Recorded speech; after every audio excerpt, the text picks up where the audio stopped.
let me begin now by thanking IPSC and all the partners who brought us here together, and thank you, Fatin, for your introduction, but for your leadership in IPSC and for your role throughout this conference.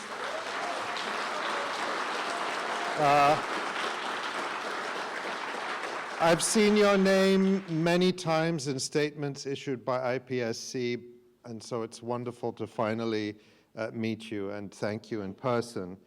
And I thank you not just for giving me this honor to come and speak, but it's so often, or not so often, but it is at such conferences that I have a chance to meet other Palestinians, to see Omar, to meet Haneen, who knows a thing or two about being hated. In fact, if you've seen on YouTube the videos of her standing at the Knesset podium and speaking calmly while these racist thugs are shouting abuse at her, it's just unbelievable, and I have such admiration.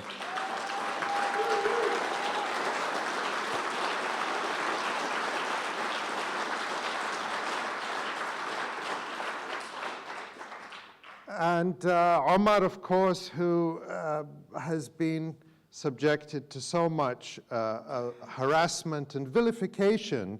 I mean, if you know Omar, you know he's the sweetest person in the world. But if you read the Israeli press, you think he has horns and fangs, or I don't know what. But asking for equal rights is indeed a monstrous thing in the eyes of the Israeli regime. We're gathered here on the eve of the 70th anniversary of the declaration of the so-called State of Israel on May 14th, 1948, as the British rolled down their flag and left a bloodbath in Palestine, a bloodbath that they had a very active hand in creating. They were not the innocent bystanders that they have often portrayed themselves to be, trying to sort of mediate between two warring sides.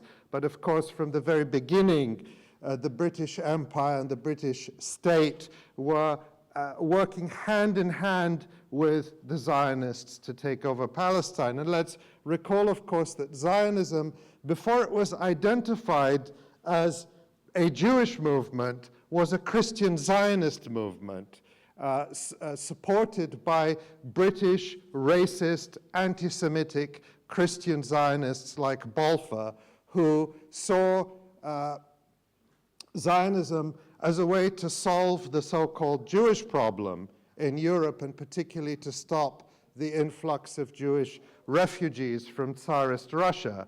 And then later by Churchill, who, as a committed imperialist and racist, saw, I'm allowed to say that in Ireland, aren't I? Yeah.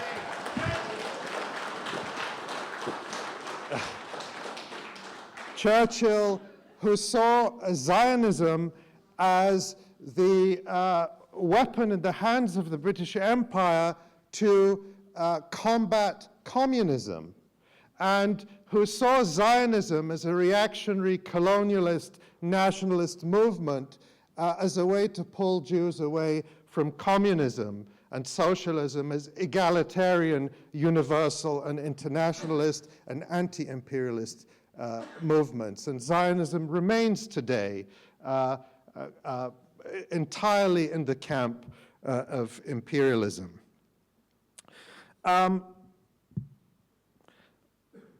Let me recall, just in terms of the history, that by this date, 70 years ago, by May 14th, 440,000 Palestinians had already been expelled from their homes in Palestine. And in the months after May 14th, another 360,000 would be expelled. Why do I mention these numbers? because one of the basic lies of Zionist mythology is that the plucky little state of Israel was declared and then the evil Arab armies invaded.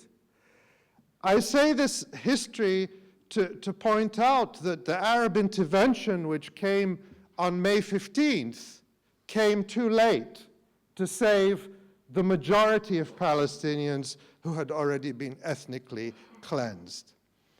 Among them was my own mother, and she and her family, she was a girl of about 8 or 9 at the time, when her family was forced out of the village of Lifta near Jerusalem. And Lifta was one of the first villages to be ethnically cleansed. The Zionist gangs started attacking Lifta in December 1947 when they bombed a cafe in Lifta, killing 6 patrons.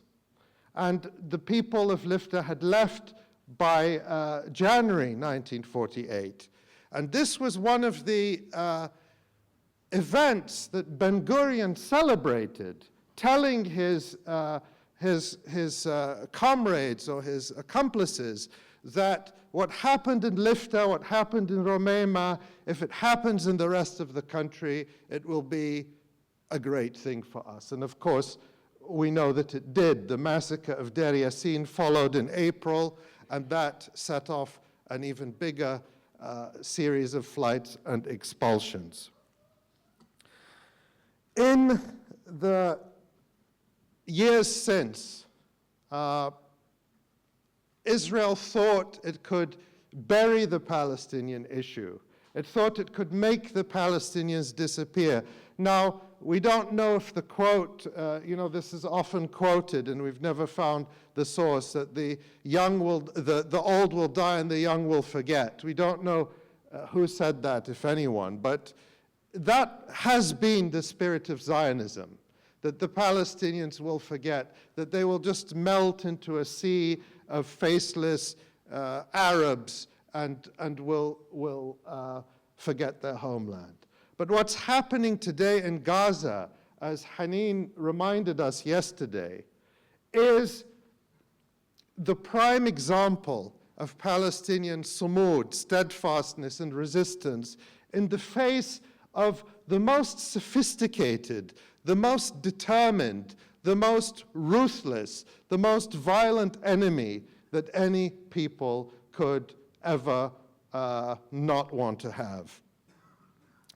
And what the Great March of Return is doing in Gaza is challenging the present-day reality of Israeli apartheid, the sophisticated system of apartheid, the bubble, as Shir Hever called it, the fences, the cameras, the drones 24 hours a day, the maritime blockade so that fishers can't even go out to sea without being shot or kidnapped by the Israeli Navy. The Iron Dome or the Paper Dome, I don't think it actually works. I think it's a lot of propaganda, but the Iron Dome, Palestinians answered it. They have a name for their own invention to defeat the snipers. They call it Tire Dome. And Tire Dome managed to confound the Israeli army. It's a challenge to that reality, but it's also a reassertion of the right of return in the most profound and direct way, where we've seen families, women, men, young, old, going to the boundary and camping there, having picnics there, dancing and singing and saying we want to go back, saying we can see our land just across the boundary line. And I was there at the boundary in 2013, my only visit to Gaza that I've been able to make. And we went to the farmlands east of Khan Yunis, the very places where these demonstrations and these massacres are taking place. And I saw with my own eyes what looks like a lovely pastoral countryside at first glance, but when you raise your eye a bit, you see the watchtowers, and you begin to understand that you're completely surrounded. And we went out one morning with farmers from Khuza'a, a little village in that area. It was in May, it was about exactly this time, and we went out to harvest the wheat, and I still have at home a little jar of grains of wheat that were harvested in Gaza that day. And we were with the farmers. We didn't want to bother them too much because they had work to do. But they made us wear orange vests, high visibility vests. They weren't wearing them. And they said, you have to wear them so the Israelis will know you're international visitors and they won't shoot you. And we said, well, why should we wear them and you don't? Why don't we give them to you? They said, no, you must wear them. We feel it's our responsibility. But that highlighted for us the daily risk, the real danger that those farmers face. And remember that this border strip, this so-called no-go zone Israel has established, is 30% of the farmland in Gaza, 1/3 of the farmland. Now, you may have heard that Israel won the Eurovision Song Contest last night. Had anyone heard that? Never. Not true. I hope you're right. I hope you're right. Now, Netta Barzilai, she was congratulated by Benjamin Netanyahu and by all the others on her victory. And what she said last night, I'm just pulling up her words here. She said,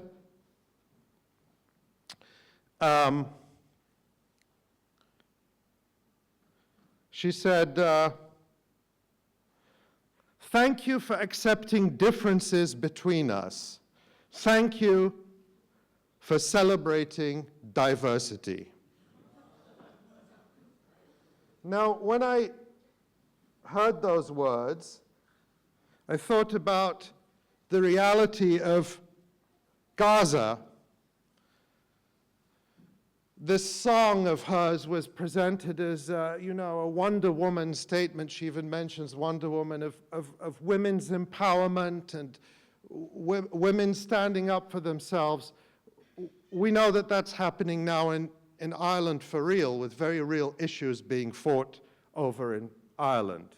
But when it comes to Israel and its treatment of Palestinian women, that's not included in the song. And my mind immediately jumped to the fact that in 2017, 54 Palestinians died in Gaza. They weren't shot, they weren't bombed, but they were killed by Israel.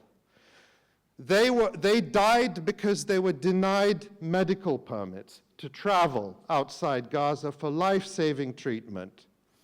Most of them were cancer patients who could not be treated in Gaza because of the devastation that a decade of siege and war has done to Gaza's healthcare system, despite the heroic work of the medical workers and the doctors in Gaza. They're doing incredible work, but in overwhelming circumstances. They just don't have the equipment. They don't have the medicines. They don't have the electricity. They can't do surgeries that last more than a couple of hours at most because they can't keep the life support systems on because there's no electricity. So these people died because Israel wouldn't let them out of Gaza to get treatment in the West Bank or in Jordan or even in Israel. Disproportionately, they're women. Women suffering from cancer who cannot get treatment in Gaza, and Israel will not allow them out. And that's a crisis that is entirely in the hands, in the decision of Israel. In 2017, the number of medical permits Israel allowed for people in Gaza fell to the lowest level since the World Health Organization started keeping statistics. It is granting just 54% of medical permits now, down from more than 90% a few years ago. And this is an additional form of collective punishment, of torture, of deliberate murder of people whose only crime is that they are Palestinian, they're not Jewish, and they haven't yet given up on their rights.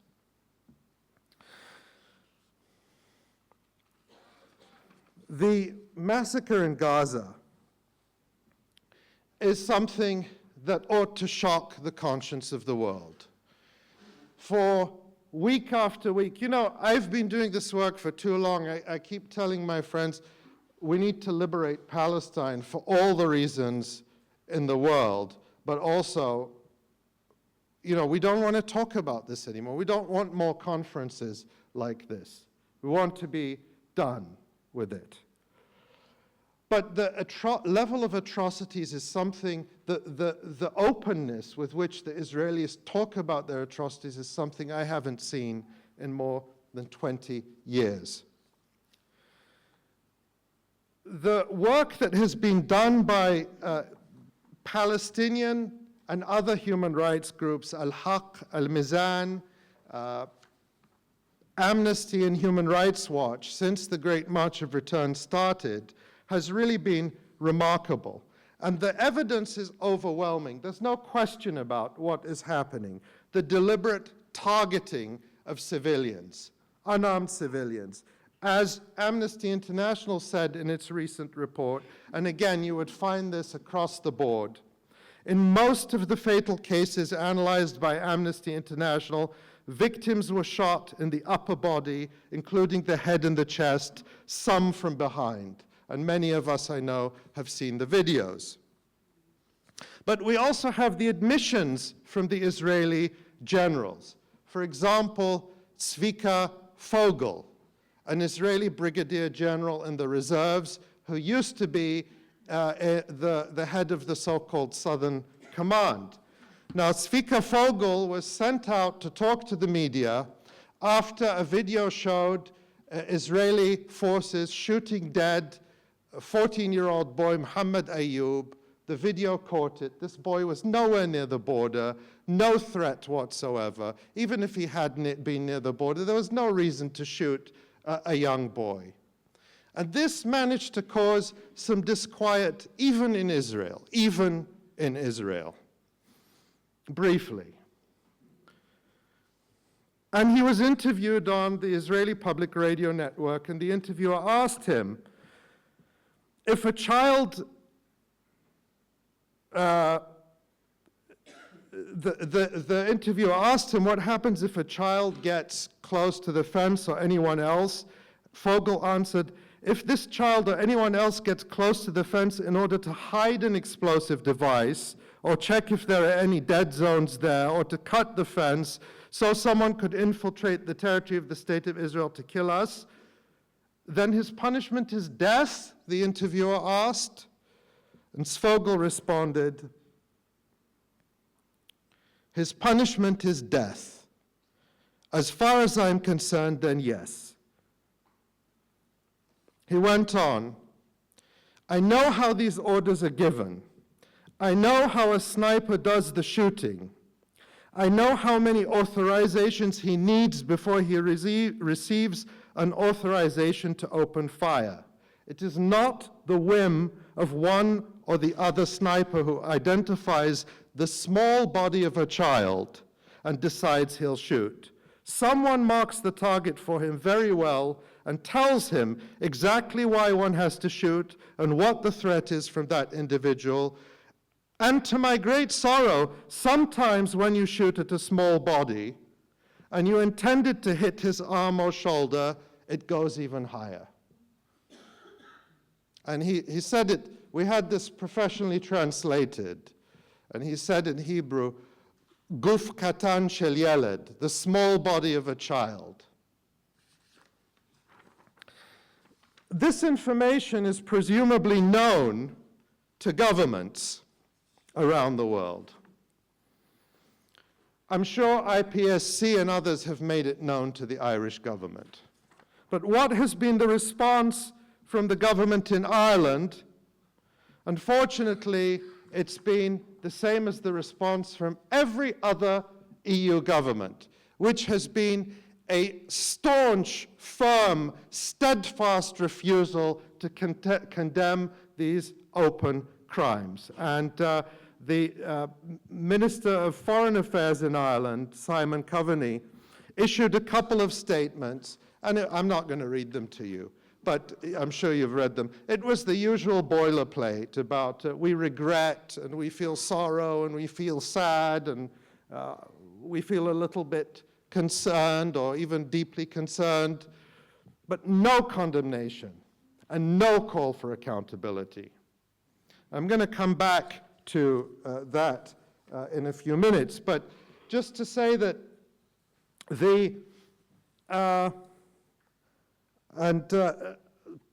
John Reynolds, I believe it was, who spoke in the earlier session, pointed to the admission of guilt from the Israeli army that was deleted, the one they made on Twitter where they said, we know where every bullet landed. Everything was calculated. Everything was under control. You know it's the truth because they deleted it. That's the only thing the Israeli army won't put out on its Twitter account. So all of this is known to the governments in Ireland, and it's known to the European Union. But the level of complicity has reached absolutely shocking levels. Omar and other speakers have mentioned that, and I want to highlight it because I think that the voice of the people of Ireland is being, I don't want to sound like Nigel Farage or anything, but the voice of the people of Ireland is being stolen from them by the European Union. And politicians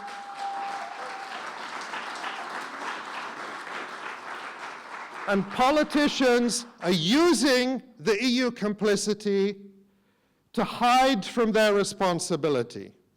As we've heard several times over the course of these 2 days, the responsibilities of Ireland and of every other state to hold Israel accountable and to refuse to be complicit in these crimes are responsibilities under international law that belong to the Irish state, and they cannot be excused because of some directive from the European Union. So one of the things I think that one of the challenges for you in this country, it's not enough to be the most hated country of Israel in the European Union. That's good. It's an achievement. And we congratulate you for it. But it doesn't mean anything if it can't be translated into action. And this is the challenge for you in Ireland, to make sure that your voice is not stolen. The level of complicity from the European Union is absolutely shocking and astonishing. Some of the companies, pretty much all the big Israeli arms companies that Shir Hever showed us, are receiving European Union funds. That includes Elbit Systems, which is, I think, is the biggest, if I'm correct. I don't know where Shir is receiving millions of dollars under a so-called EU research program, Horizon 2020. And since 2014, this is what we know about. Since 2014, Israel has received more than 500 million euros in research funding from the European Union. And much of it has gone to arms companies. And that's coming from you. It's coming from Irish taxpayers. It's coming from Irish people. And when we challenge the European Union on this, well, they say, oh, they give us these very pious statements about how, oh, well, our funding is strictly for civilian research. Well, they don't recognize a difference between civilian, political Hamas and military Hamas, do they? It's all terrorist to them. And we also know, because EU officials have admitted it in briefing documents that we've gotten from Freedom of Information requests, and from questions that have been asked in the European Parliament, that of course they have no way to control what money and what research that is supposedly civilian is used for military purposes. So I wanted to highlight that challenging this EU complicity, the stuff that is buried in the boring documents that come from Brussels, is critical, that it has to be challenged here in Ireland.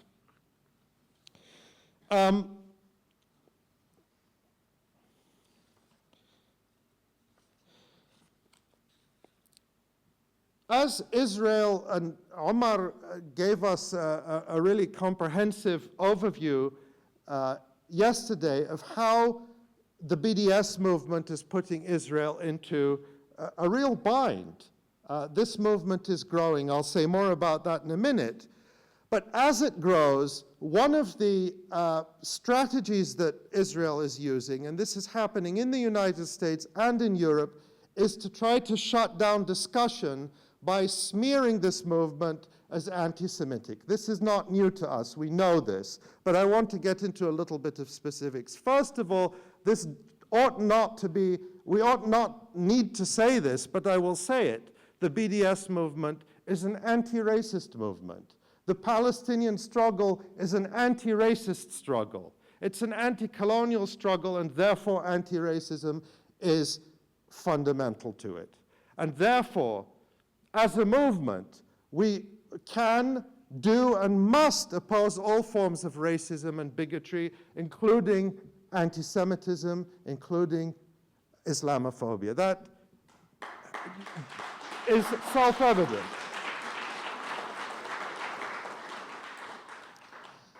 But Israel and its lobby groups in Europe and the United States know that they have been unable to win the argument. And so they want to change the rules of the game. Now, if you ask me to define anti-Semitism, it's very simple. It doesn't require seminars, it doesn't require experts, it doesn't require all of this paraphernalia that the Israel lobby has put together. Anti-Semitism, as the word is used historically and in present time, means bigotry against Jews as Jews, and we should oppose it. And that's the end of the story.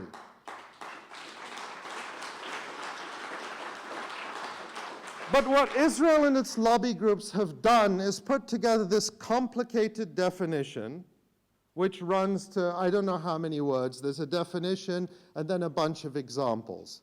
And they are pushing for this to be adopted by governments, institutions, universities, and so on around the world. In the US, it's called the State Department definition. Gives you a clue.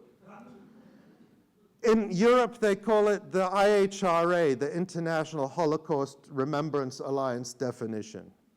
And the key point about this definition is that it wants to define criticism of Israel and its racist state ideology, Zionism, as anti-Jewish bigotry. And it does this by including in it any questioning of Israel's right to exist as a Jewish state. And chief among the proponents of this have been EU officials who've gone around. My colleague David Cronin has done fantastic research on this, including by doing a lot of freedom of information requests to the EU, getting their internal briefing documents. And they are pushing this very hard. I'll put this in Irish terms. What they're saying, if you apply their definition the way they want to apply it, the way they are in fact applying it, it would mean that if I call for, leave aside a united Ireland, let's leave if I just call for equal rights in the north, a non-sectarian state with equal rights and full civil rights, that would make me an anti-Protestant bigot. That's the equivalent of what they're doing. That's what their definition. That's what their definition of anti-Semitism is. That Haneen Zorbi is, if she calls for full and equal rights, even within Israel, that makes her an anti-Semite. If I call for a one-state solution with equal rights, full respect for all religion, allow children to be educated in the language of their parents' choice, that makes me an anti-Semite, because I'm denying Israel's right to exist as a so-called Jewish state. I don't know how far they'll get with this in Ireland, but it's already progressing across Europe, and it has been a key part of the attack on Jeremy Corbyn that some have alluded to. Most of what the attacks on Jeremy Corbyn, I would say all of them, have been because he is a lifelong campaigner for Palestinian rights. And to a certain extent, they have worked in getting him to back off. His initial criticisms of Israel over its massacre in Gaza were initially quite weak. That's what it's supposed to do. And that's what we have to be on guard against. These attacks are happening for a reason. I mentioned that Israel is no longer quite so able to dominate the discussion. I want to talk a little bit about what's happening in the United States, which is where I live.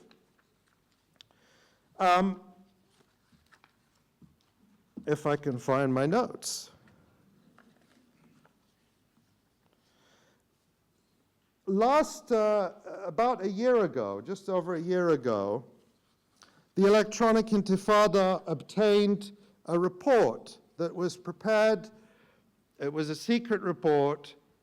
They were very concerned about it getting out, so it was only distributed in hard copy, printed copies distributed to people. That doesn't stop the Electronic Intifada.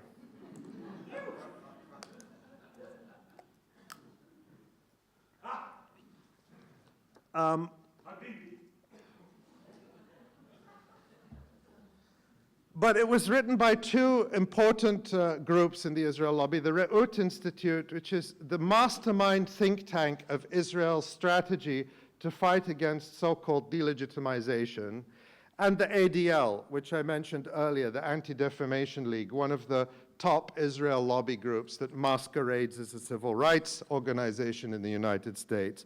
But importantly, it carried an endorsement from Sima Vaknin-Gil, who is the Director General of Israel's Ministry of Strategic Affairs, which is the ministry that has received tens of millions of dollars to combat Omar Barghouti,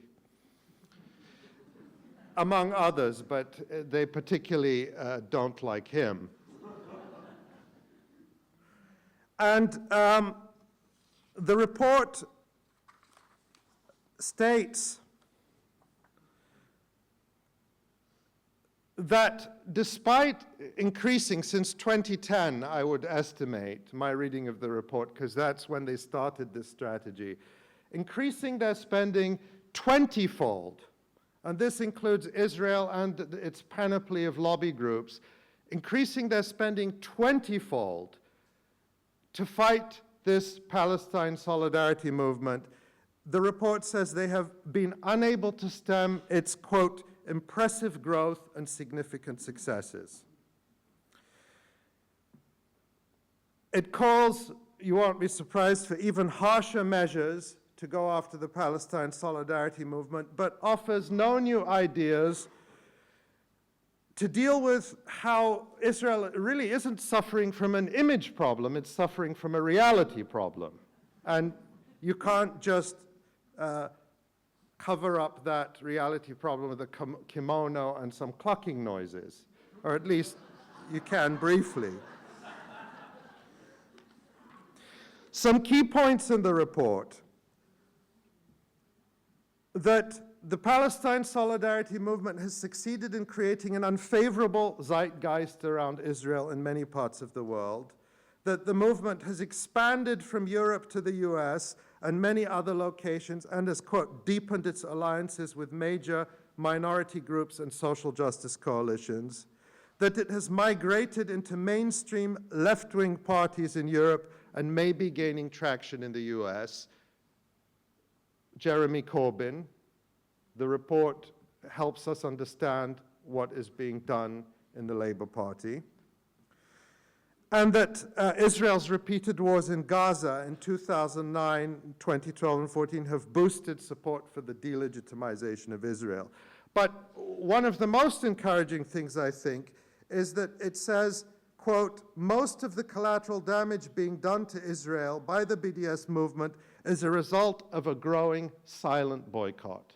In other words, it may not be that everyone is willing to speak out, but a lot of people are getting the message and they're staying away. And that's fine. However they come to it is okay, as long as they stay away, because that's what makes Israel pay the price.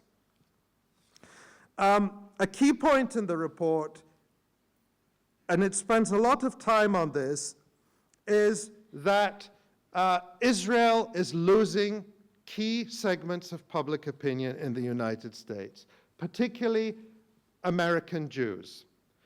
And Donald Trump has absolutely exacerbated this trend, because when you look at the opinion polling, there was a poll done recently, I think it was by Gallup, on views of the United States in the world. I don't want to be misquoted. By Gallup, that Israel is one of only 4 countries in the world where esteem or respect for the United States has gone up since Donald Trump was elected. And in the rest of the world, I mean, the numbers are very, dramatic plunges everywhere.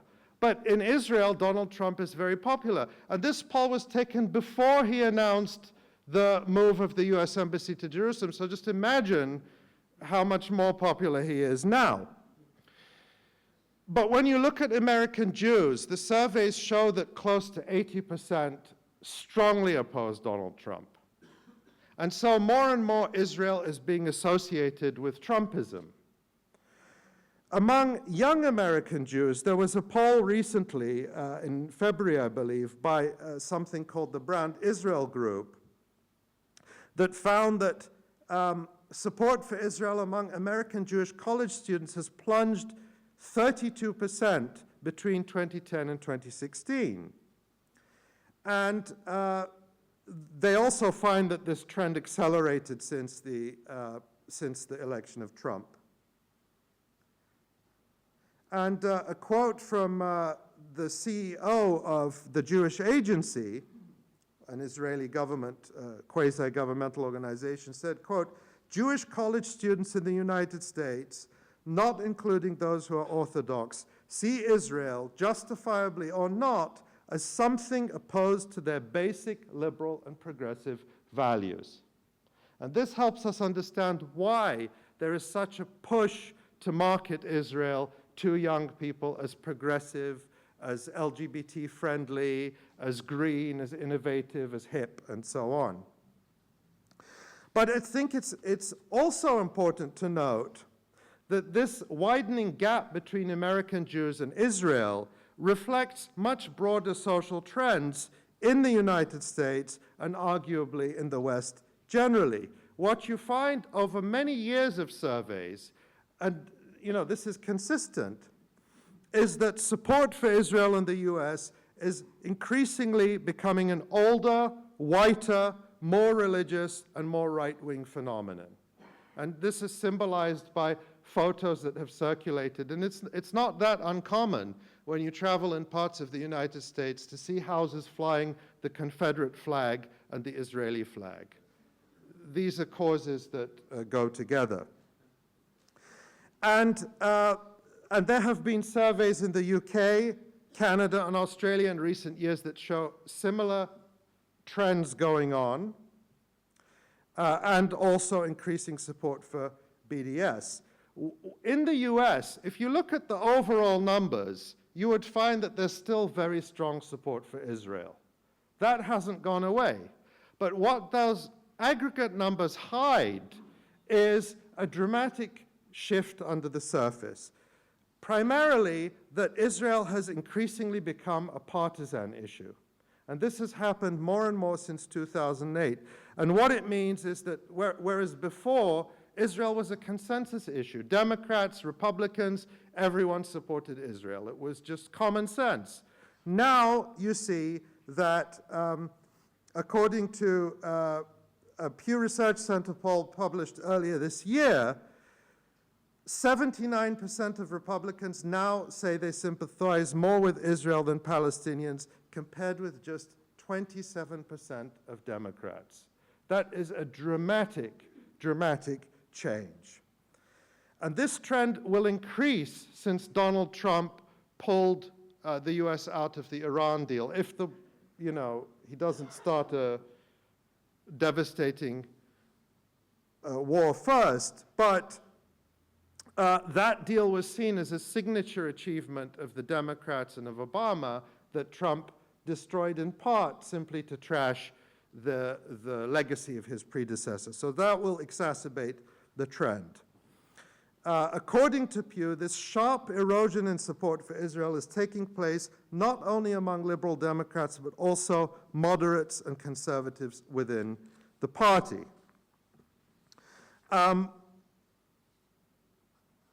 What this means for us is that our work is bearing fruit. This didn't just happen by itself. Now, if you look at the media, the mainstream media, this is the case in Ireland. If you look at RTE or the Irish Times, the coverage of Palestine is not great. Am I right?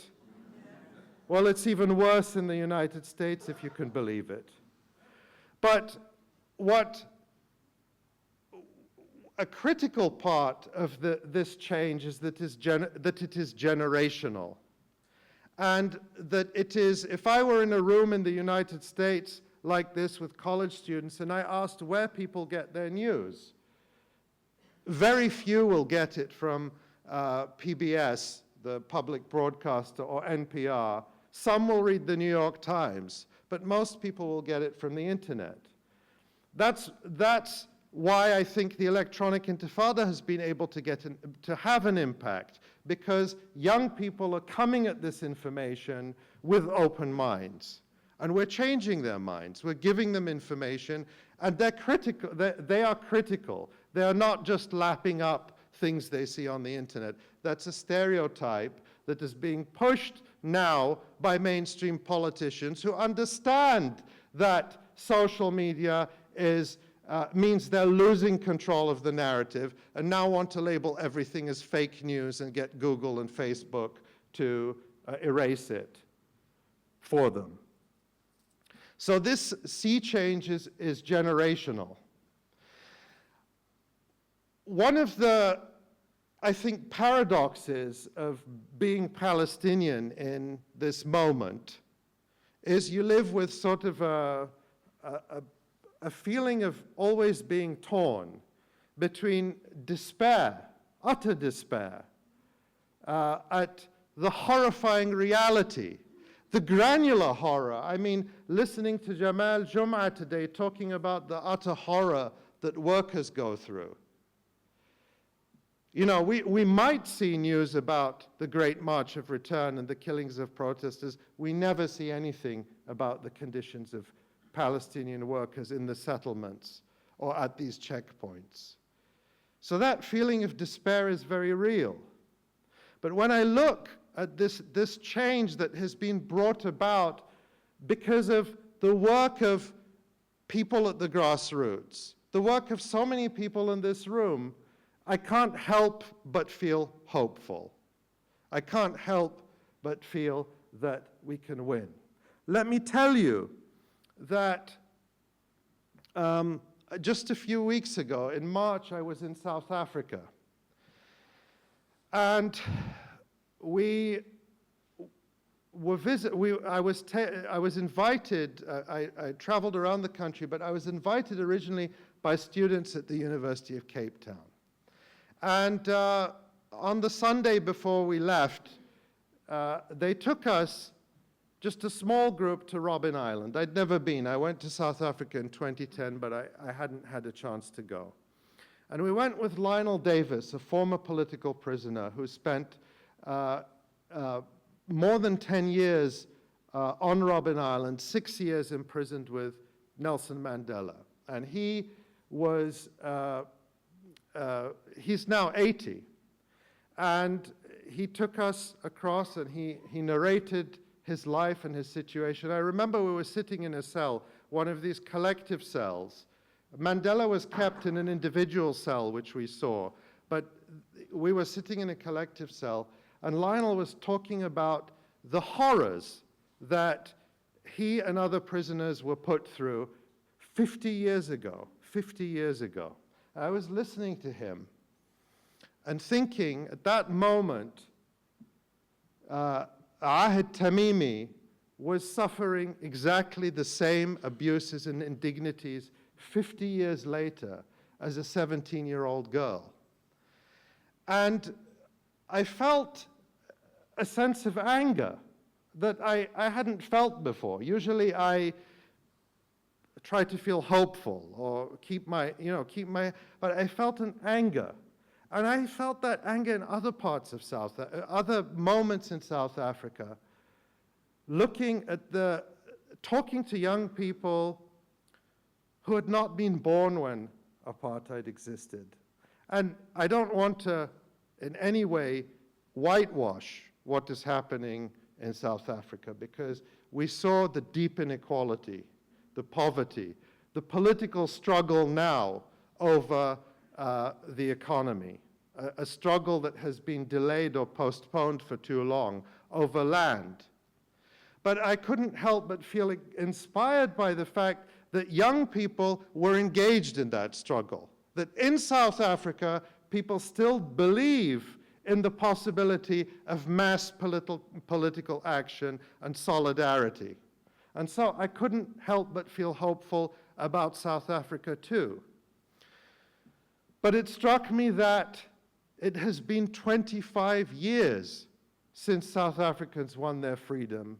And in those 25 years, a whole generation of Palestinians, a whole other generation has been born under a crushing Israeli system of apartheid.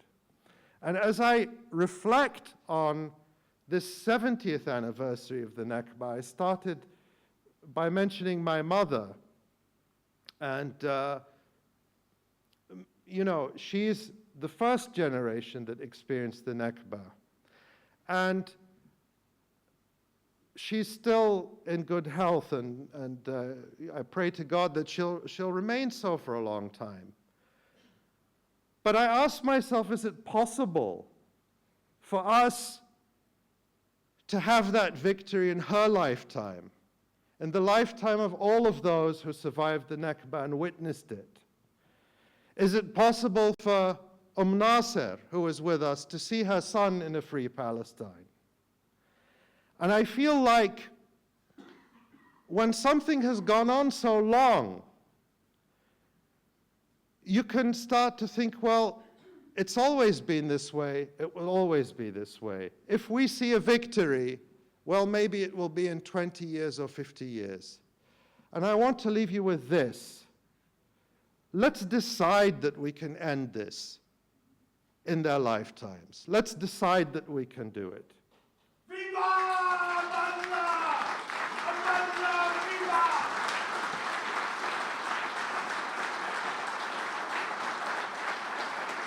But it means that everything we have done up to this point, and I'm in awe of the efforts of people in this room, Trade Union Friends of Palestine, and many others, and I think Councillor John Lyons is here. Is that there's several people who look like him.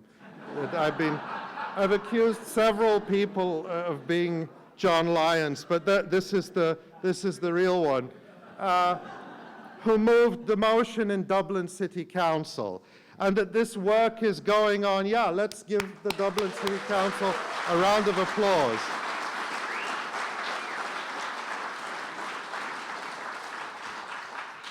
And these efforts are going on around the country, and that's tremendous. But I would say that everything we've done so far is still at the beginning of the effort we need to do if we can end the Nakba, not in 50 years, but in 5 years. And I put this challenge to you, and I really think that it can happen. Let the European liberation of Palestine begin in Ireland. Thank you.